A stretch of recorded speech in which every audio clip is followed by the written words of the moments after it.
بسم اللہ الرحمن الرحیم نحمدہ ونصلی علی رسولہ الکریم اما بعد۔ میرا یہ ایک چھوٹا سا کلپ تمام علماء کرام اور خطبہ حضرات کے لیے ہے۔ جیسے کہ تمام علماء حضرات جانتے ہیں کہ کچھ دن پہلے اسلام آباد میں خلیفہ بلا فصل حضرت سیدنا ابوبکر صدیق رضی اللہ تعالیٰ عنہ کی شان اقدس کے اندر بدترین گستاخی کی گئی۔ آپ کو برا بلا کہا گیا، نازیبہ الفاظ نکالے گئے آپ کی شان مبارک میں اور آپ کی توہین کی گئی۔ تو ان تمام حالات و واقعات کو مد نظر رکھتے ہوئے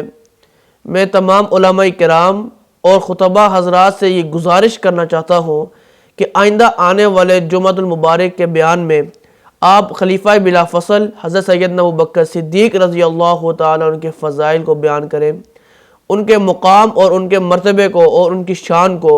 عوام الناس کے سامنے کھول کھول کر بیان کریں، تاکہ عوام الناس کو بھی پتہ چلے کہ حضرت سیدنا ابوبکر صدیق رضی اللہ تعالیٰ عنہ کون ہیں، ان کا کیا مقام ہے، ان کا کیا مرتبہ ہے، اور حضور اکرم صلی اللہ علیہ وسلم کے ساتھ جو حالات و واقعات حضرت سیدنا ابوبکر صدیق رضی اللہ تعالیٰ عنہ نے گزارے ہیں، وہ حالات و واقعات ٹھیک ہے، ان کے واقعات بتائیں، ان کی فضیلتیں بتائیں، ان کا مقام بتائیں، ان کا مرتبہ بتائیں، تاکہ ہماری عوام الناس کو بھی پتہ چلے کہ حضرت سیدنا ابوبکر صدیق رضی اللہ تعالیٰ عنہ کون ہے۔ تو میری تمام علماء کرام اور خطبہ حضرات سے گزارش ہے کہ آنے والے جمعے کو قیمتی بناتے ہوئے حضرت سیدنا ابوبکر صدیق رضی اللہ تعالیٰ عنہ کے فضائل کو بیان کیا جائے، ان کے مقام اور مرتبے کو بیان کرے۔ وآخر دعوانا ان الحمد للہ رب العالمین۔